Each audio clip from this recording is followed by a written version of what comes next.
Senhores, eu recebo com profunda indignação e enorme preocupação institucional a decisão liminar proferida pelo ministro Flávio Dino, que suspende os efeitos da quebra de sigilo aprovada pela Comissão Parlamentar Mista de Inquérito do INSS.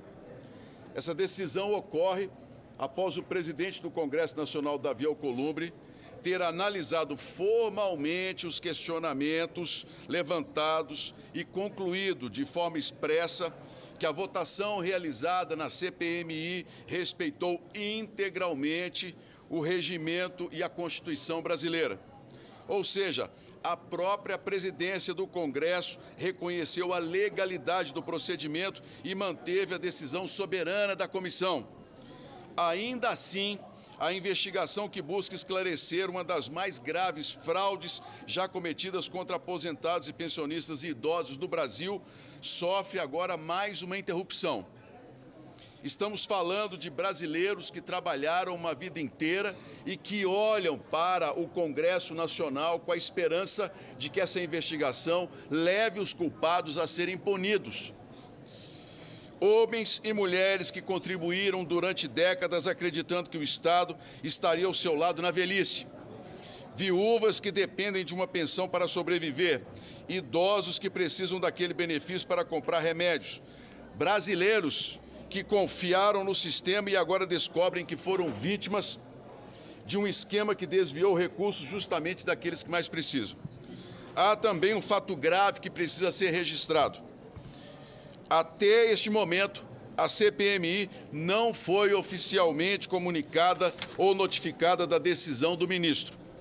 Tomamos conhecimento do conteúdo da liminar pela imprensa e não pelos canais institucionais que normalmente são utilizados para comunicações formais entre os poderes da República. Quando o Congresso precisa se manifestar perante o Supremo Tribunal Federal, somos obrigados a fazê-lo por meio de advogados e pelos sistemas próprios da Corte.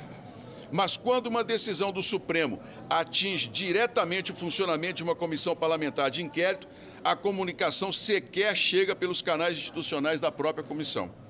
Essa assimetria na relação entre os poderes precisa ser refletida pelo país. Outro ponto também precisa ser esclarecido. A comissão apenas exerceu o dever constitucional de autorizar medidas investigativas, como fazem CPIs do Congresso Nacional há décadas. Investigar não é condenar. Investigar é buscar a verdade. Também causa estranheza a alegação de que não teria havido debate ou fundamentação adequada nos requerimentos aprovados pela comissão. Isso simplesmente não corresponde à realidade dos fatos.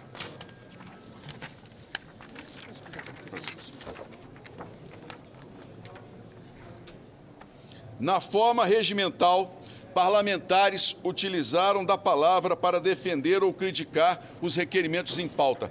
Todo o processo foi livre, participativo e transparente daqueles que fazem parte da comissão. Além de desconhecimento por parte do senhor ministro Flávio Dino sobre o funcionamento do processo legislativo em CPIs. A fundamentação dos requerimentos investigados está registrada por escrito no próprio corpo de cada requerimento, com a justificativa detalhada que demonstra os indícios e a necessidade de cada medida para investigação. Quando parlamentares aprovam o requerimento, aprovam também a justificativa que o acompanha. Ou seja, aprovam não apenas o pedido investigativo, mas também a fundamentação que sustenta aquele pedido. Essa é a prática consolidada das CPIs no Congresso Nacional. Essa é a prática que existe há décadas. A votação simbólica e em globo de requerimentos investigativos sempre foi utilizada em CPIs do Parlamento brasileiro. A prática de votação em bloco é utilizada há décadas pelo próprio Supremo Tribunal Federal. Chama-se votação em mesa. Os processos não são analisados individualmente, são analisados em bloco pelos ministros e não há nenhum questionamento constitucional em relação ao trabalho do Supremo, apenas em relação ao trabalho desse parlamento. Foi assim na CPMI da pandemia, foi assim na CPMI dos atos de 8 de janeiro. Ambas aprovaram inúmeros requerimentos dessa forma e isso jamais foi questionado. Será que agora, porque estamos muito próximos de núcleos de poder, de revelar ao país grandes influências políticas que levaram a sustentar todo esse esquema de roubo na Previdência brasileira? Será que é por isso que nós estamos nessa tentativa de impedir, atrapalhar e atrasar os trabalhos da CPMI? É uma pergunta que eu deixo aqui em nome do povo brasileiro. Porque praticamente todas as decisões tomadas por CPIs nas últimas décadas poderiam ser colocadas sob questionamento se a decisão proferida pelo ministro ela passar a valer.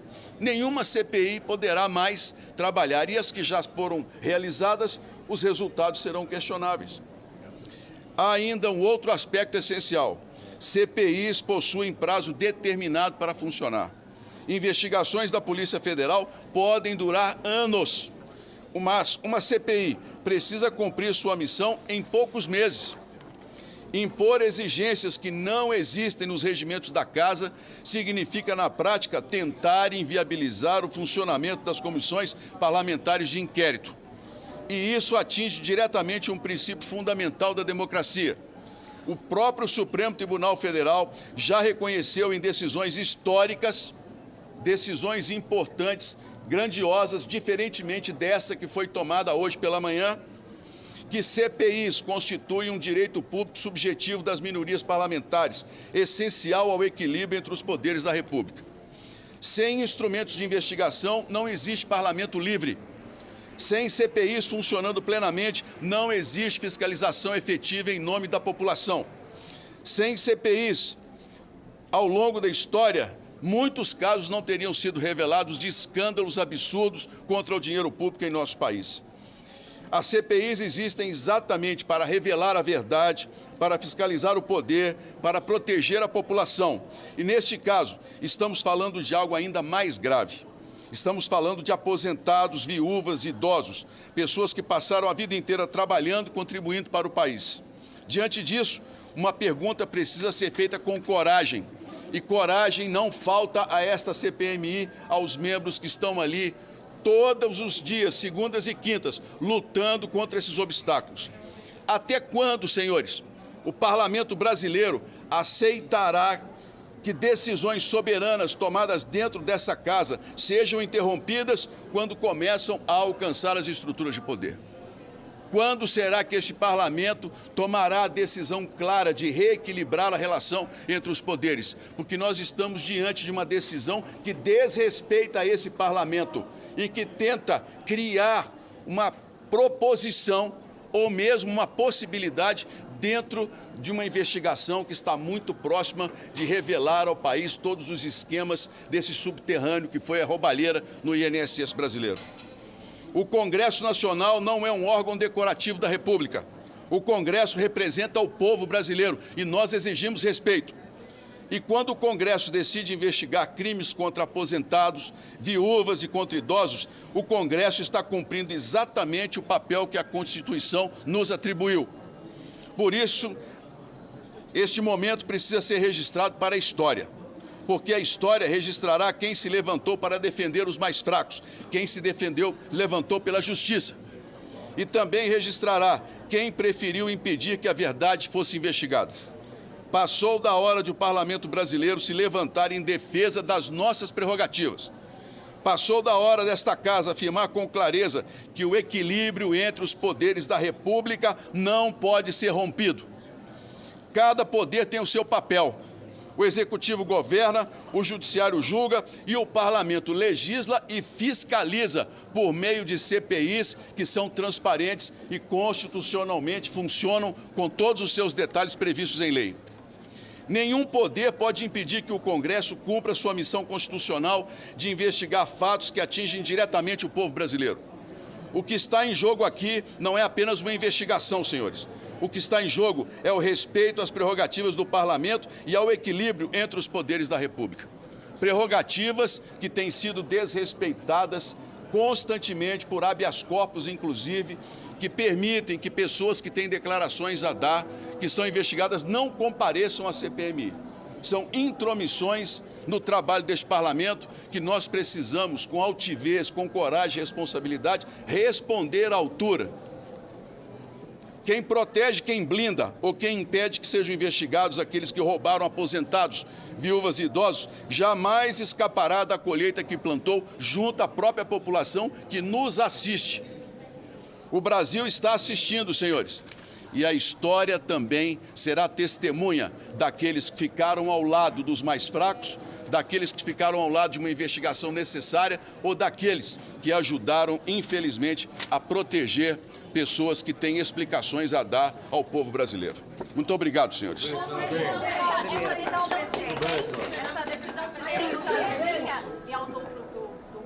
Nós estamos, juntamente com a Advocacia do Senado, analisando todas as repercussões.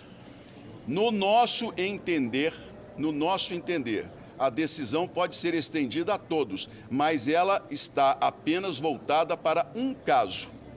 A advocacia entrará com os recursos necessários para que a gente possa ter uma definição e eu espero que a turma do Supremo volte a respeitar o parlamento. Não é de hoje que nós, infelizmente, temos assistido por parte do Supremo Tribunal Federal decisões que nos estranham e que mostram claramente o quanto essa casa precisa reagir.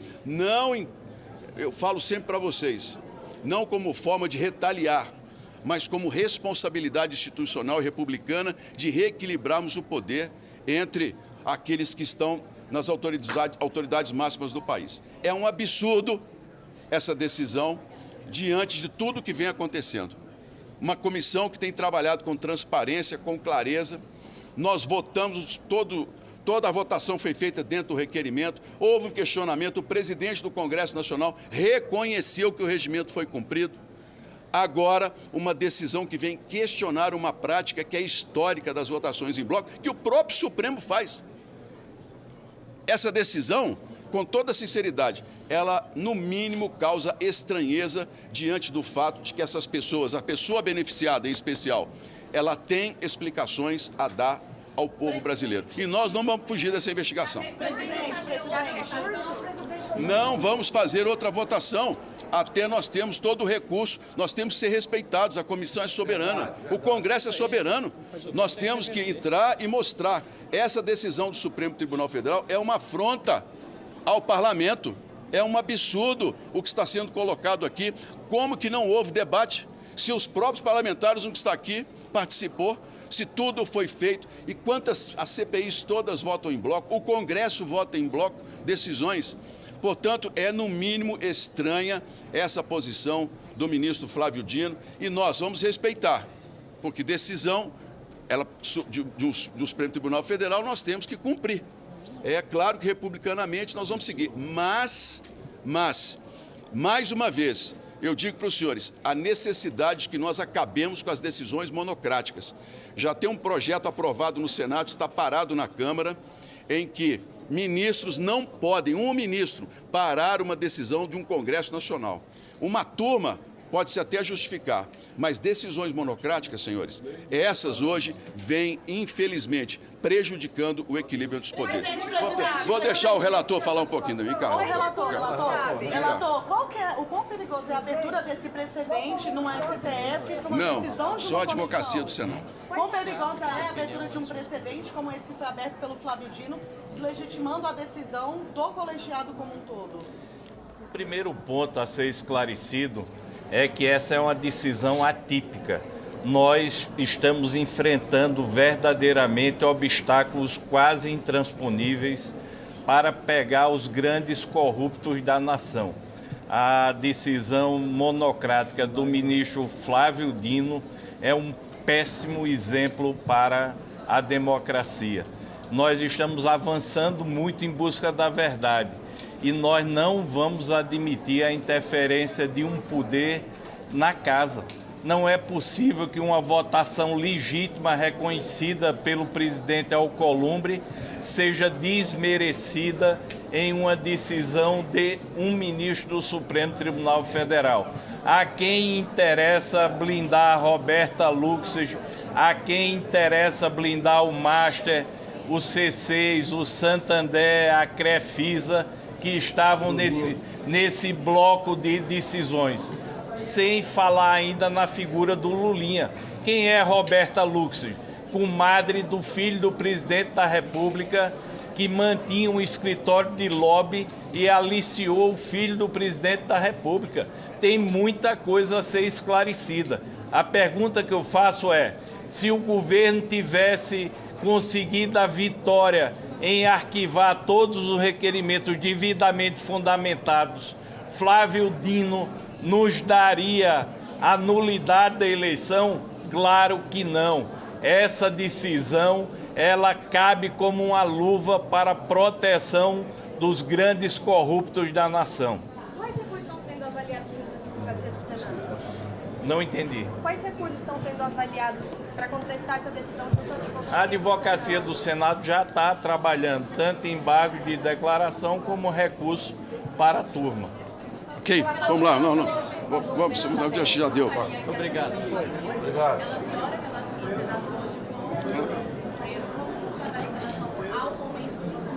Presidente Viana foi muito feliz.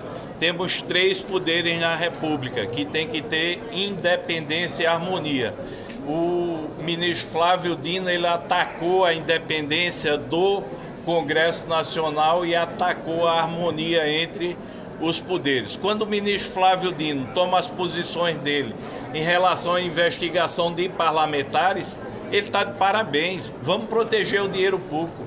Mas agora fica a pergunta, ministro Flávio Dino, e os grandes empresários, os grandes banqueiros, filho do presidente da República, por que essa proteção? Obrigado. Muito obrigado. Valeu, relator.